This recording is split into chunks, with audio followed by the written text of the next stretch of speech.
glad to also pay our taxes, and we did contribute 137.6 million ZIG towards our statutory payments, and also USD 13.4 million also in the form of taxes. Our market share got a dip slightly by 9%, closing the year 29%, and our voice business continued to decline on account of adoption increasingly of over-the-top applications by customers, and also the threat of vandalism, where our network is decimated on a daily basis. We'll share with you some of the impact of that is happening. In terms of home broadband subscriptions, we did see a 5% increase, which is the line of business that we want to grow. Equipped capacity, as the CFO has spoken to, grew to 195 gigabits per second. Looking at the people issues, we always pride ourselves that in the sector we are a leader. We are an organization that employs more than any other player in the ICT space, and we employ close to 2,000 employees by end of 2024. In terms of gender diversity, we continue to try and build this ratio to go to the 50-50 rate. We know we are a tech company, and it is not easy to get all the females to be enrolled to this, so we're increasingly encouraging our females, particularly through our Center for Learning here, to onboard them so that we increase that ratio. So we're still at 33% females and 67% males. In terms of employee engagement, which is aligned to national average, we're sitting at 64.2%. And as a learning organization, we continue to invest in our people. And we invested 19,500 hours in training employees in all categories. In terms of network investment, this was highlighted. We have not been able to access significant funding to capitalize our business. But from our own operations, we've been able to generate some money to invest in the network. And this has come in the form of our last mile connectivity on fiber. We grew the capacity by 12,000 homes passed in 2024, giving us a total capacity of 73,700. In terms of our fixed wireless access business, which is another method of connecting clients using wireless solutions, we're happy to have deployed 29 base stations of LTE to give us a total of 41 base stations by year end. Our core network was upgraded to 100G, and we're happy about it because of increased traffic that we're handling from our customers, from consumer, from enterprise, even from the wholesale clients. So we continue to solarize our sites, our exchanges, our nodes, as we try and mitigate the impact of grid power challenges, and also have a sustainable power supply situation in our critical exchange infrastructure. So we do have 16 sites that have been solarized. We would want to have more to ensure that we are sustainable. In terms of fiber optic footprint, we grew the capacity by 800 kilometers to exit the year at 7,800 kilometers. This comprised backbone infrastructure deployment, metro access network, including last mile connectivity, to give us that number. So let's look at Tier 1 in education. Tier 1 is a converged communication services provider. Convergence not only on technology, but also on learning. And this is the center that we are in. Just want to celebrate the achievement we did in 2024, where we had a combined classes of 2023 and 2024 graduating and giving us a number of 701 students that graduates that made it in last year. So with a breakdown of 52% males and 48% females. So the enrollment at the exit of 2024 stood at 1,291, comprising 35 females, 65 males. The Harare campus taking the bulk. We are still developing the Bulawayo campus, and that number is expected to grow. But those were the numbers that we had there.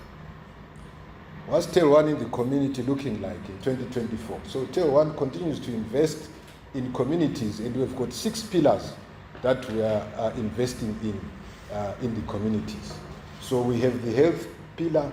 So in the 2024, we did medical outreach programs, distributing medicines and impacting 6,300 patients with an amount of 20,000 USD spent on that particular pillar.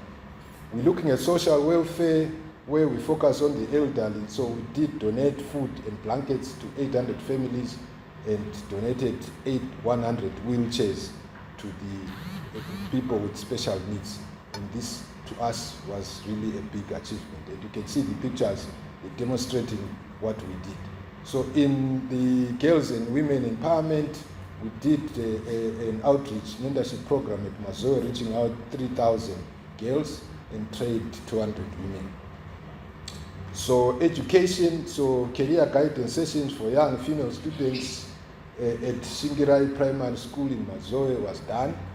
And we also invest in the environment pillar, where we did the cleanup campaigns, partnered with ministry, and also working on a nursery project for 10,000 seedlings in Weta, which is meant to restore our forestry. You know, we do a lot of digging as we lay our fiber, and we want to ensure that that is restored. Youth empowerment, donated soccer, netball, and volleyball kits at Redcliffe, and where we were participating in the tournament there with Honorable July Moyo, trying to ensure that the youth are kept out of the streets.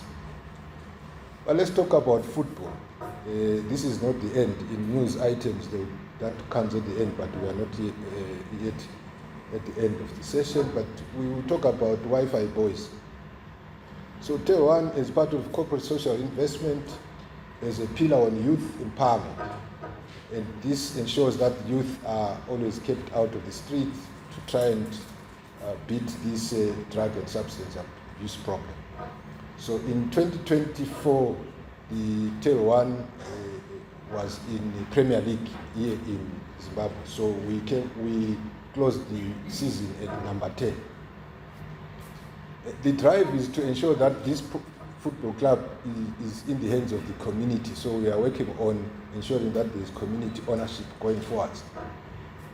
But we are very excited that we are attracting a few sponsors and want more sponsors to come. And if there are any in this room, they can come and sponsor us. It's not a Telone project, it's a community project. So we'll be very happy to have more. But we're excited to share with the latest log standings in the 2025 current league. As you can see the log, this is from the Premier League, and we are number 3 ahead of the traditional giants. So we are there.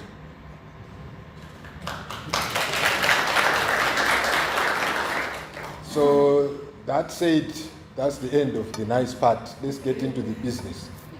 So we're looking at trading update for 2025 in environment. Some of it is already mentioned.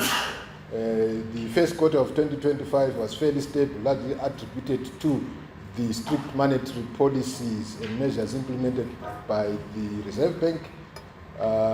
Currency fluctuations and inflationary pressures were relatively steady, while the gap between formal and alternative exchange rate narrowed from 42% to 25% compared to previous quarters, indicating partial market alignment.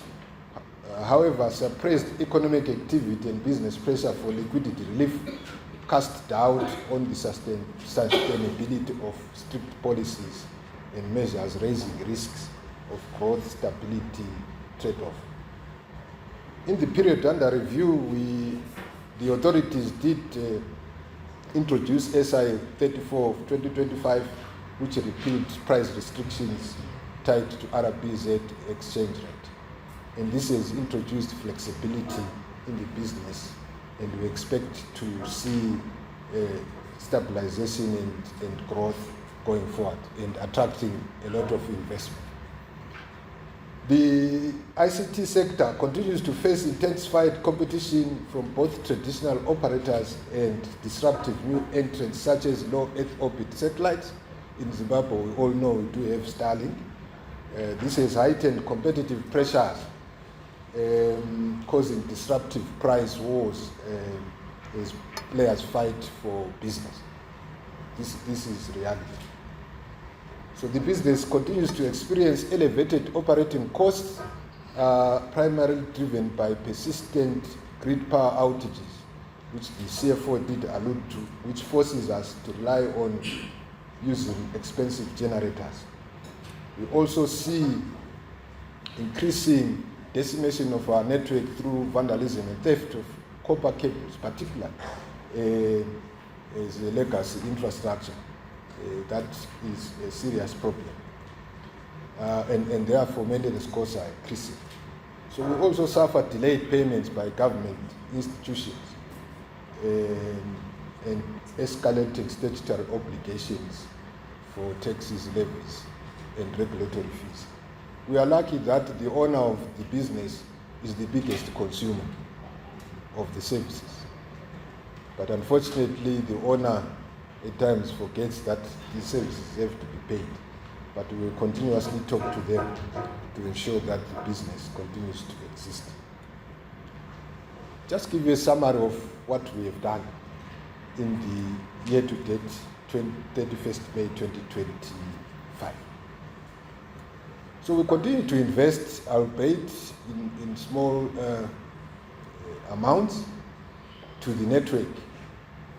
And we've managed to deliver in the period under review 8 new fixed wireless access LTE base stations to increase the capacity to 49 with the service capacity of 23,500. We have invested in FTTH capacity to the tune of 2,213. We upgraded our core network in terms of the firewall and metro networks in Harare and Bulawayo with the 100 gig capacity. And we continue to register modest growth despite mounting legacy issues as a business and also external pressures that the business is subjected to. Just from a volume performance perspective, in terms of numbers, home broadband subscriptions grew from 148,000 to from 147 in Q1. Enterprise internet grew by 17% from 11.5 G to 13.1 gigabits per second. Wholesale business backhaul capacities grew by additional 30 gigabits per second in the period under review. And again, as voice business, we did indicate that this is suffering alternatives, cheaper methods of communicating via over-the-top applications like WhatsApp, and obviously vandalism having a toll on our business, and those numbers are showing. Data center occupancy also grew by 14%, while storage increased by 11%. In the outlook, we believe the current environment will continue unchanged as the authorities continue to apply the strict measures. We believe these austerity measures will unlock opportunities in terms of promoting certainty and encouraging investment in the economy. The heightened competition from the traditional and new entrants will disrupt the pricing. I'm happy that the regulator is here. And I think that this is going to eat into the economies of the whole telco business. I think there is need to balance these issues. We operate business on the back of certain contracts on people that supply us, and these contracts are not revised. But in Zim, people would always want to have downward reviews, even against contracts that are still holding.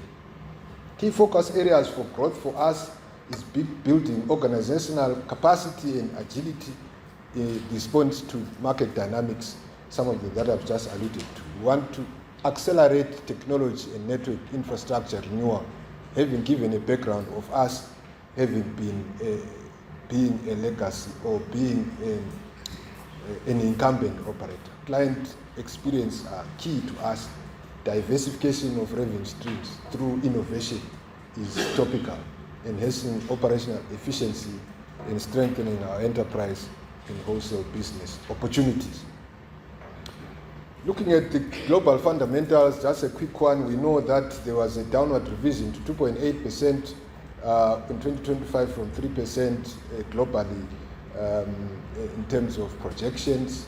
Obviously, geopolitics and the trade wars contributing to such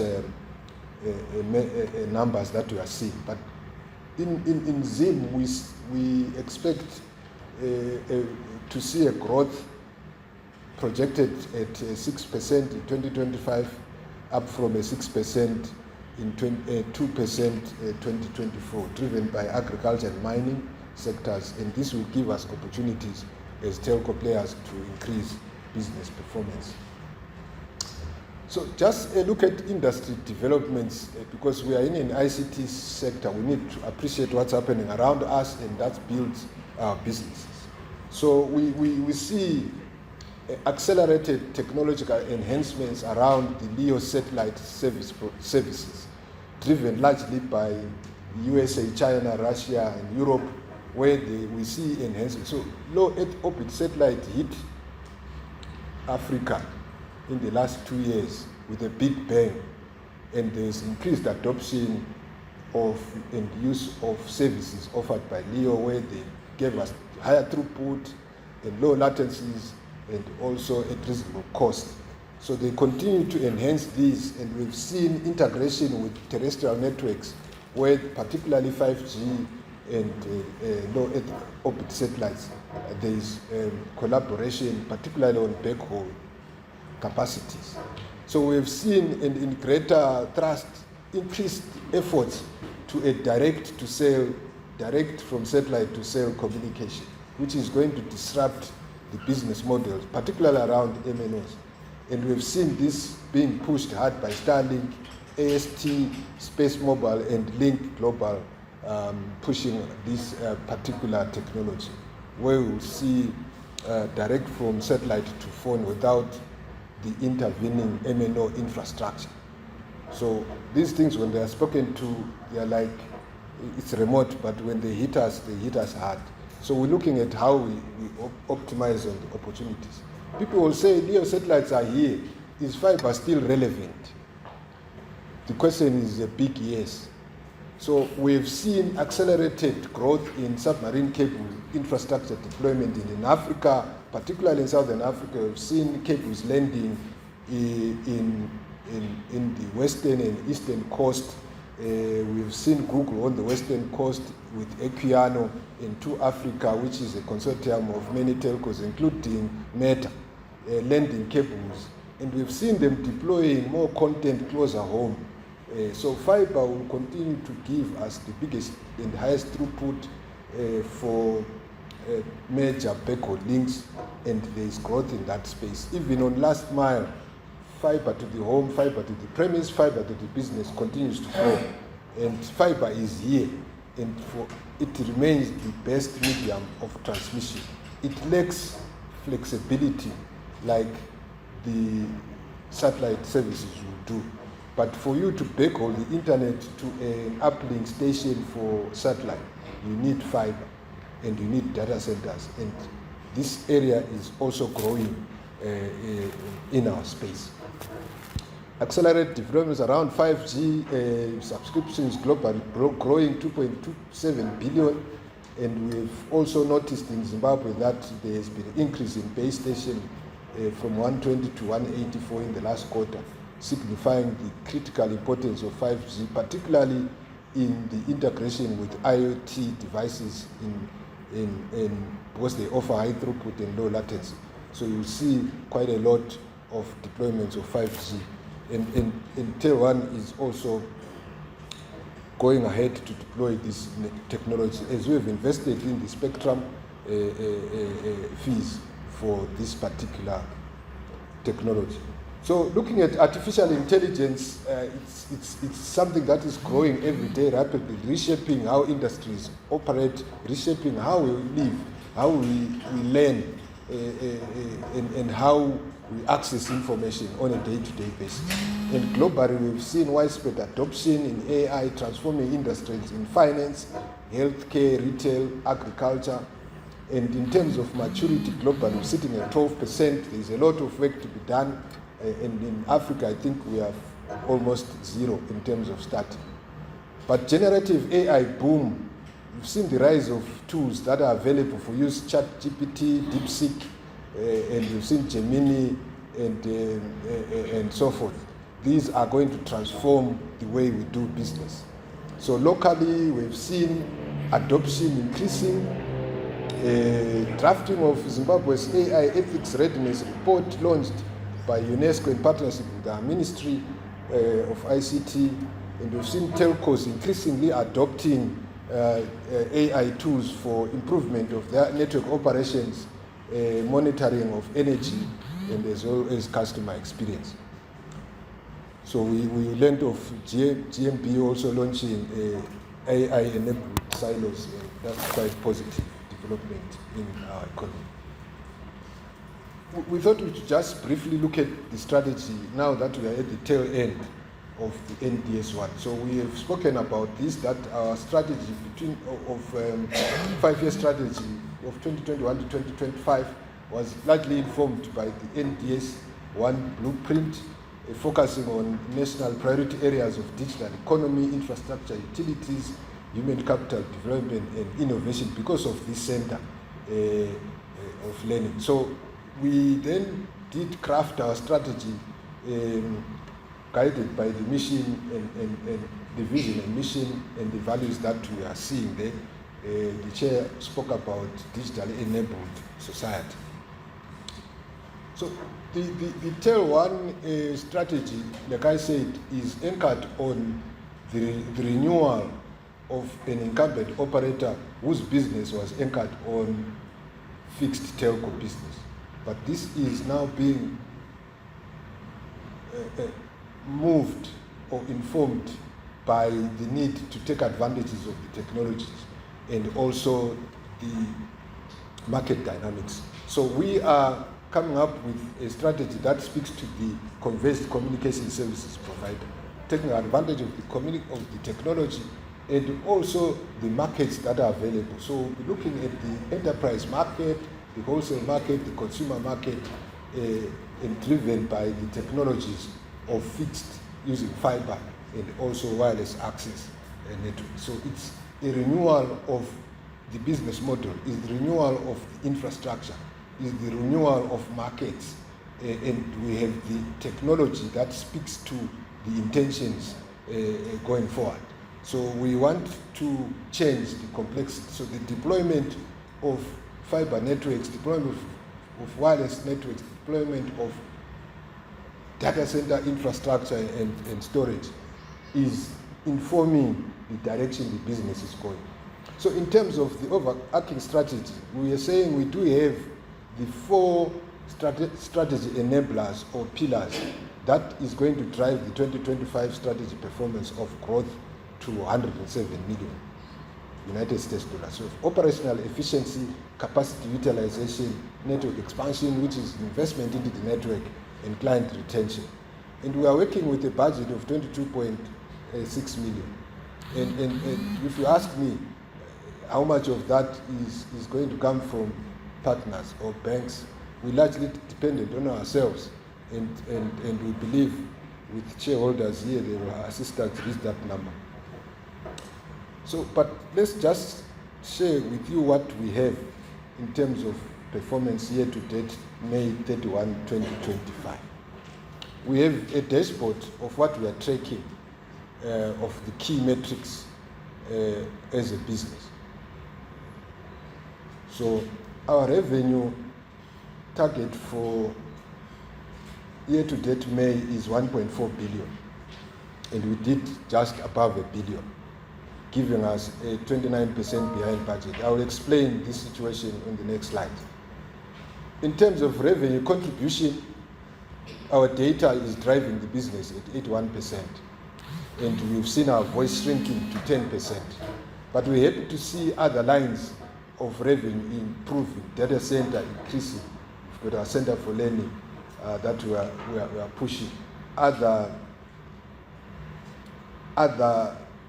lines, written others, speaks to real estate. So we are proud as a business to have and own some real estate in a big way in all the cities across the country because of the infrastructure that we used to have. So there is an opportunity to grow that revenue line, which is non-telco business, but that's an opportunity to grow. So in terms of total operating costs, we're 26% ahead of budget. Again, this goes to, I'll explain this about the assumptions at budgeting stage and the obtaining market environment that we are seeing and what the assumptions were at the time. And also using stricter controls in terms of what expenditure we can. So we have, for some months, forgotten about focusing on strict important aspects only for funding, for expenditure. EBITDA, we were 8% behind, while 23% is good, but our budget was a bit aggressive at 25%. If your revenue line doesn't respond, obviously your EBITDA margin would also suffer. Business funding, we budgeted to have raised 5.5 million now to be able to deploy into the infrastructure, but sadly we are 47% behind budget. We could only raise 2.9 million. The reason we've already spent. Collections is key for us for liquidity, and we did mention that we have a government also not paying its bills on time, and we have done a lot we can to try and raise this money, but it's a challenge. So our percentage performance there is 16% behind budget. We budgeted 105, obviously more than what we built because there is legacy billing that has not been paid. So that was why we set a target that's higher than 100%, but we only did 88%. So in terms of cost to income ratio, again, the revenue line did not grow, and the cost, because of the expenditures that we did allude to in terms of the need to maintain the network, the power issues, and the theft and vandalism of infrastructure has the cost push effect, and this is where we are. Client satisfaction will be down as a result of your network issues and failure to procure on time because of liquidity constraints. So the bandwidth capacity 195 is indicated, but network deployment we're 24% ahead of budget. We've implemented a number of transformation projects in terms of the infrastructure side and also the development side of the applications. Just looking at the statement of comprehensive income year to date 2025, so I was saying I was going to speak to the 29% variance. So 1.4 budget and 1 billion achieved. Largely the below budget performance was due to price discovery. With the advent of competition, particularly around LEO satellites, then the market tended to discover its pricing by players, by customers demanding increasingly reduced pricing. And we have seen pricing review downwards of as much as 40%, impacting our projected budgeted income. We also, as you know, at the end of last year, we also had to consult a few financial institutions, including Reserve Bank and others, about what the exchange rate is going to look like.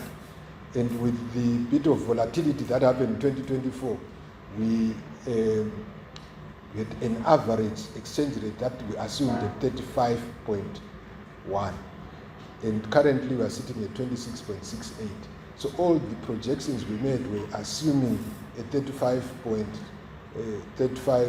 ZIG and 10 cents exchange rate, and that is not happening. So that is creating a problem in terms of performance. And our shareholder Mtapa was very quick to warn all investee entities that with the prevailing instability, we don't expect any entity to change its budget.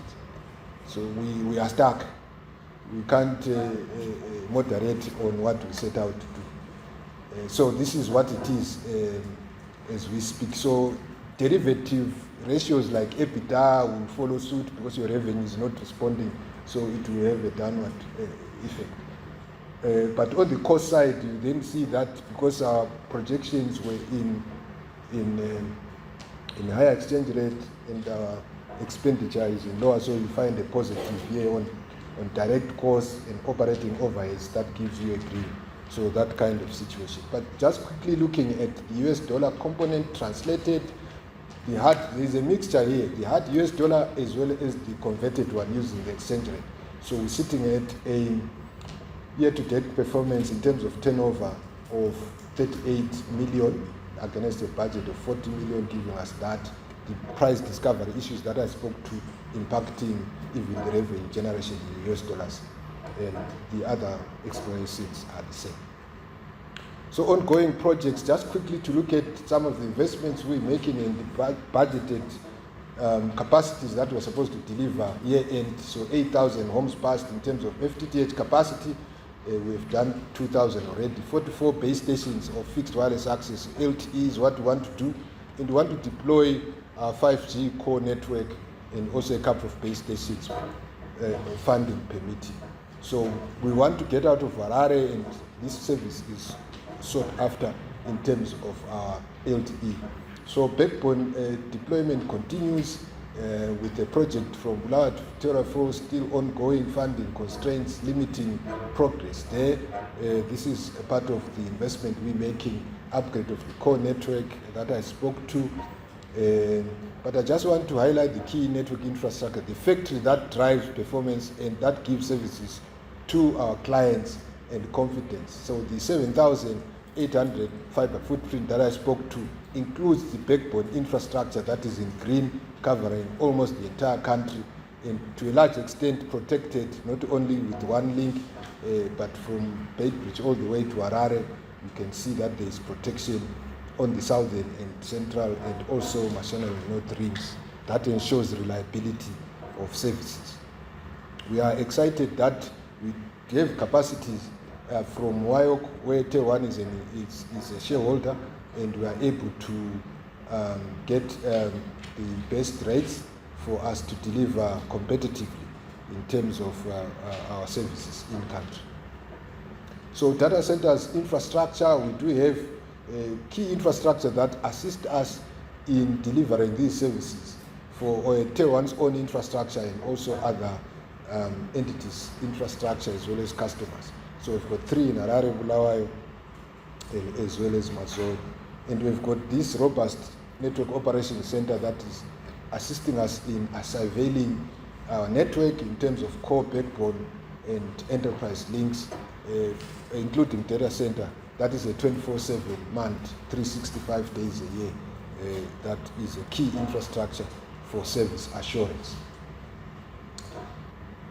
So I spoke about the need to transform from a wired and fixed telco to a converged communications service provider, including some additional non-core business innovations.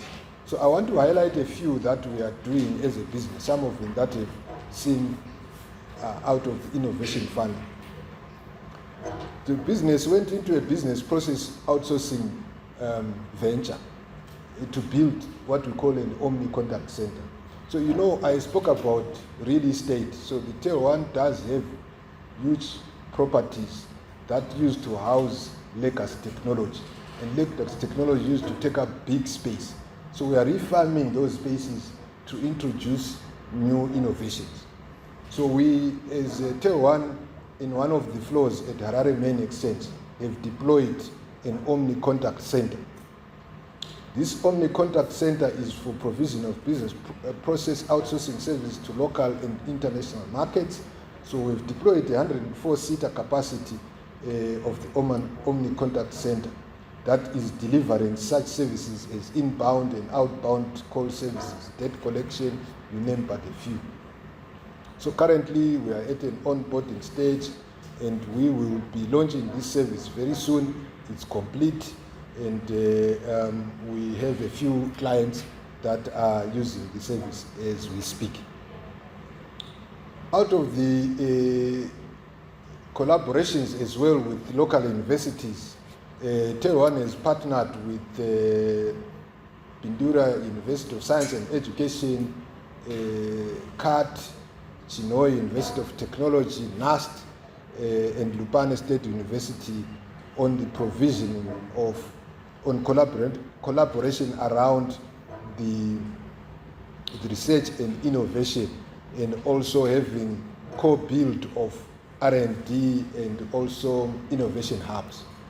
In addition to that, Telone is the provider of campus connectivity and accommodation connectivity for students. This is very at agreed rates. This is not only a revenue opportunity, but also contributing to the digital inclusion initiative and empowering universities to be able to access information easily. And this is a very big initiative that we've already started. Bulawayo, for example, Bulawayo University students accommodation is currently enjoying connectivity from Telone for students and also at the campus. The last innovation that I spoke to was already mentioned in the conversation around the smart traffic management system. Way back in 2018, through its innovation initiatives, Telone identified an opportunity around smart traffic management system. As I said earlier in my response, that smart cities are in theme, and quite a number of cities are using ICTs to improve efficiencies and deliver quality service to the ratepayers. So we deployed eventually a proof of concept around 2020 in Harare, which proof of concept of smart traffic management system, where we deployed cameras and be able to track and pick video footage of traffic passing through these intersections. And those that are violating are picked instantly and flagged, and the information is collected and communicated to those that are managing. So went through what our progress was not as smooth and as we faced false starts. So we went with the proposal to Home Affairs and ZRP, and there are other ideas. So we went out to tender and gotten partners to work with, and this did not see the light of day, as we were told that, look, Telone is no mandate to preside over law enforcement. And we were very frustrated, and we decommissioned our system in early this year, only to be approached again by ZRP and as well as the Minister of Home Affairs to restart our project and put back our equipment, and we want to showcase what we are capable of. So at that time, we were happy to report that we had even used our own developers to develop the ticketing as well as the payment system. So we did showcase this to Home Affairs, and they were excited. We went to Minister of Finance, they were happy with our solution. Went to the Minister of Transport, then Cabinet Committee, and then finally at Cabinet meeting where we presented before Cabinet. And we were indeed given a nod, and they were happy with the solution. So as we speak, we have a solution that we have integrated to Zinara's database for motor vehicles, working with CVR as well for integration, so that there is real-time information related to the offender. So we are happy to report that currently we're working on documents and engagement documents for us to start on phase 1, which is 20 sites in Harare. We're happy that we are working with our shareholder Mtapa in that particular project, and we expect this project to be a success, and this can be rolled out to other centers as well. But just to look at matters that are critically affecting performance of the execution of this strategy and what probably can be the interventions to address the situation. So in this session, the auditors spoke about legacy debt impacting the going concern. And the chairman also spoke about this. And we've been speaking about this in previous AGMs. And we're sounding like a broken record. But we will continue speaking about them until a solution is found. We're happy that our shareholder Mtapa is also warming up and is telling us they are engaging on this. So legacy debt is these loans that on unbundling of PTC, the Tier 1 then carry over these loans without assets, and it is not been possible for Tier 1 to even repay these loans. So as of 31 May 2025, we do have United States 423 million worth of legacy loans, which they need to be warehoused so that we free the balance sheet of Tier 1. So in 2019, the Cabinet did approve the warehousing of these loans, and this has not happened. This creates a situation where Tier 1's financials are in a net liability position, and the audit will always raise emphasis of matter around the going concern of the entity. So we really be happy to have this situation different in 2026 as we present the financials for 2025. Inadequate business funding, we rely on operational income, which is insignificant, and we will lack competition in the deployment also. Not that we don't have ideas. I think we've got a lot of them, but we can't deploy what we set out to do. We set out to do and strategize, and we see others implementing what we would have done, what we would have strategized on ourselves, because we are too slow, we don't have enough money. So we need business capacitation for us to.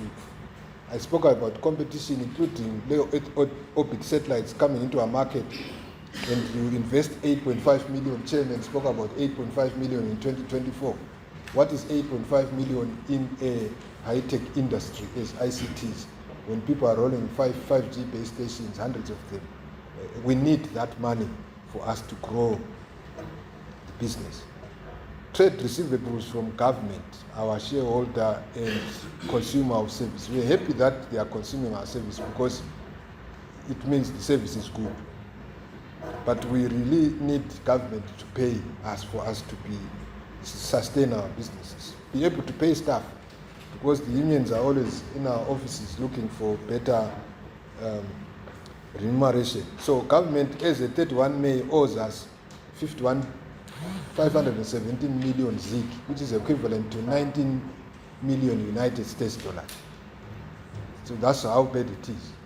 And that money can do a lot to transform this organization. We have a serious threat around network theft and vandalism. The figures from January to date, 143 incidences, and a loss of 168,000 United States dollars through repair, affecting 18,700 customers. That's how bad it is. But just to show you the pictures of how bad the situation is in our network. And when we speak, maybe people don't understand us. This is your manhole with ducts. The infrastructure, underground infrastructure, is built around ducts where you push in your cables. And we've pushed our fiber cables alongside our copper network cables. So the copper, the big ones, is what we call legacy infrastructure. For the new entrants, they come in after Potras. I know my colleague Chiripanura is here. When they license them, they start from a clean slate. They don't have legacy issues of this old infrastructure. They don't have problems of headcount for people to manage this infrastructure. They just go in and start hitting us with new technologies, and we are supposed to keep competing in the same market. But these people decimate, they cut cables. Overnight, I had 6 of these manholes hit in Harare North, in Highlands, in Avondale, Borodale, and so on. Many of these cut overnight at about 12 midnight at the same time, synchronized. And we have no one, and people will say, tell one service is short, you guys you don't know how to do, go to competition, but this is what we face every day. We don't sleep, and this is what we are fighting. To ensure that we've got our risk, we've put alarms on the cables. When the alarm, unfortunately, the alarm rings, we react, the cable is already cut. At times we catch them, they leave, like these guys. In number 2, there's a loot there in a truck. It was intercepted, courtesy of ZIG. 1,200 pay, 257 meters. The guy is going to make money, but the customers are not connected. This is real life, stolen in Northwood area. So the people are so daring that they come to CPT. This CPT Harare, the lay cabinet on the right, decimated 200 customers, not only one. So in Harare, we had about 6 hit at the same time, Harare CPT. Some of them next to Chamnika building, and I was wondering, it was a scary building at some point. But people hit, they go and cut cables there. If you go corner 4th Street and Central, people were there, mounting, they hit there. Where there are critical government buildings, and we think security is very serious in those places. But they harvest copper and go.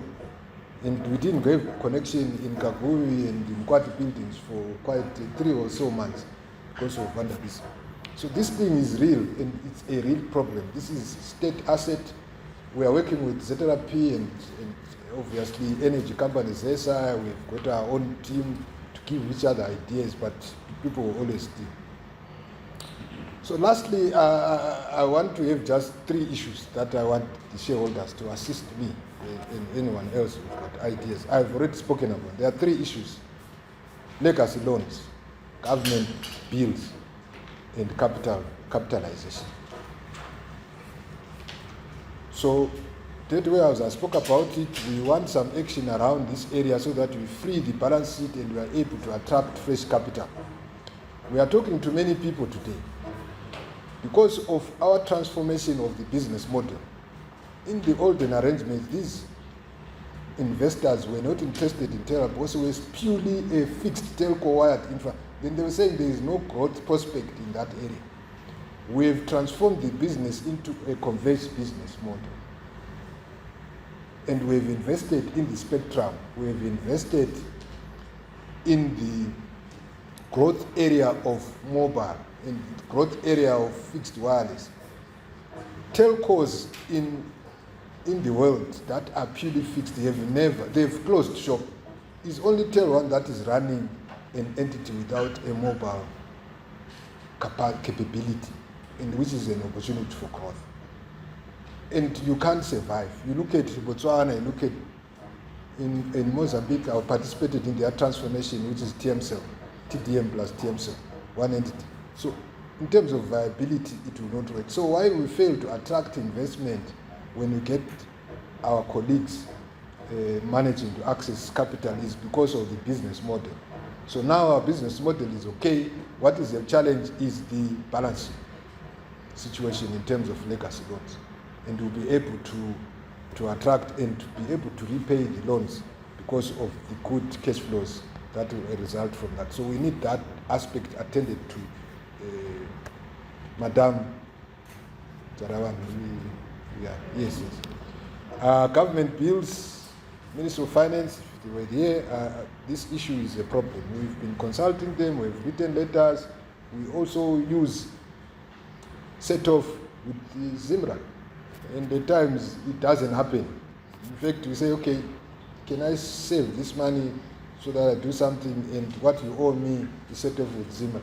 But that is a problem. We have managed to secure a number of a few set-offs, but it is a very slow process. If that can be expedited, it can also help. Capital injection, 250 over 3 years is modest, because we realize the situation that we have. If we can get that money, I think we can do a lot more than we are currently doing. As you can see, the team, including the board, we are all geared to push this organization to the next level. That said, that marks the end of my presentation. Thank you very much. I will take questions.